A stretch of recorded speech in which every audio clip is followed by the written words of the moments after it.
Sustainable Development Goals atau SDGs merupakan suatu rencana aksi global yang berisi 17 tujuan dan 169 target yang diharapkan dapat tercapai pada tahun 2030. Rencana aksi global tersebut dilaksanakan guna mengakhiri kemiskinan, mengurangi kesenjangan, dan melindungi lingkungan.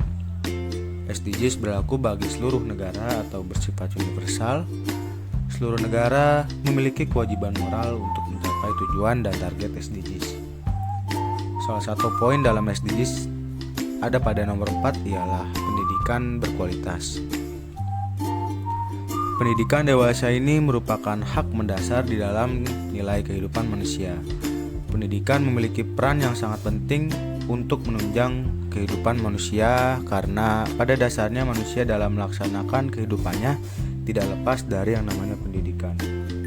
Implementasi dan pengembangan kajian pendidikan juga harus disesuaikan dengan kondisi serta situasi sosial yang ada di masyarakat. Sebab pendidikan laksana eksperimen yang tidak pernah selesai sampai kapanpun, sepanjang ada kehidupan manusia di dunia.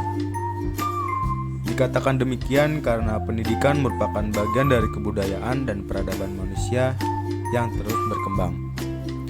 Hal ini sejalan dengan pembawaan manusia yang memiliki potensi kreatif dan juga inovatif. Pendidikan tidak hanya berperan menciptakan generasi muda sebagai agent of change atau yang membawa perubahan, namun generasi muda yang harus menjadi agent of producer atau yang mampu menciptakan perubahan yang nyata. Pendidikan harus bisa menjadi patron bukan hanya dalam hal pendidikan formal, tapi yang dimaksud adalah pendidikan yang mampu mengubah pola pikir anak bangsa dan pendidikan inovatif yang mendorong kreativitas dan daya inovatif anak bangsa. Generasi muda sebagai agen inovasi yang dapat memberikan kontribusi penting dan signifikan untuk menerapkan konsep-konsep pembangunan berkelanjutan yang aplikatif.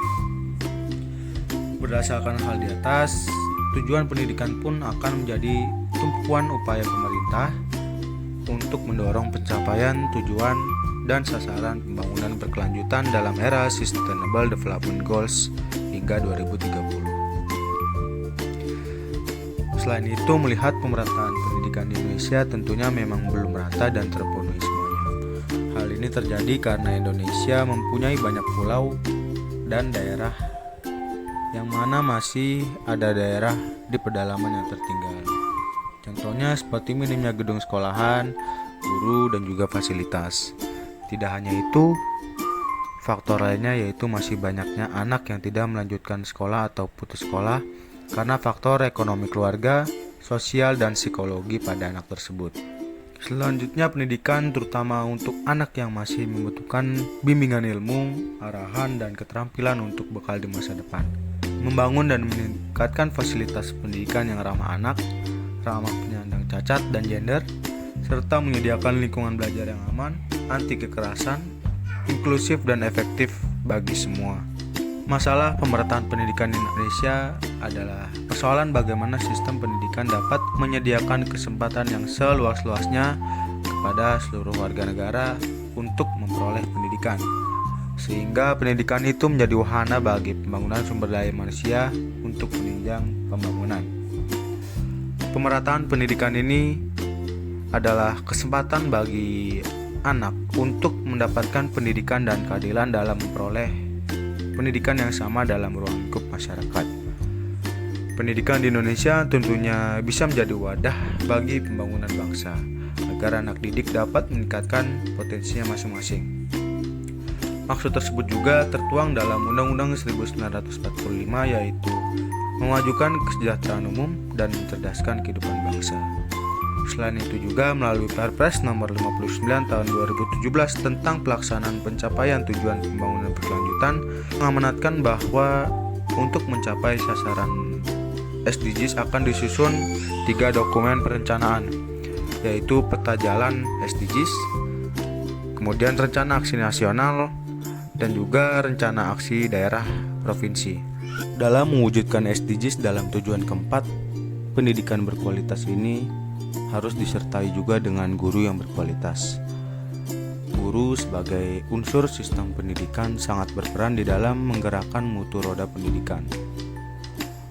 Ockes dalam Slamet 1991.216 menyatakan bahwa kualitas sekolah dan kualitas pengajaran adalah fungsi dari kualitas guru. Selain itu juga dibutuhkan kerjasama pemerintah untuk membangun fasilitas yang memadai demi menyokong tujuan pendidikan berkualitas di Indonesia. Tantangan lainnya yakni kita masih dihantui dengan pandemi COVID-19. Maka dari itu, pemerintah harus menyiapkan strategi-strategi yang cemerlang demi mendukung terlaksananya pendidikan berkualitas di Indonesia. Ketua Kemendikbudristek Nadiem Makarim melalui Adi Nuryanto mengatakan bahwa krisis dan kesulitan global yang kita hadapi ini memberikan banyak sekali pelajaran. Kita perlu memastikan bahwa secara bersama-sama kita tidak hanya fokus pada aspek pemulihan, tetapi juga akselerasi transformatif. Dengan kreativitas bersama dan kolaborasi, kita akan keluar dari krisis dengan kemampuan adaptasi dan inovasi yang lebih tinggi. Dan untuk melakukan itu, kita harus beradaptasi dan meningkatkan ukuran pembangunan pendidikan yang sesuai untuk sistem pendidikan kita.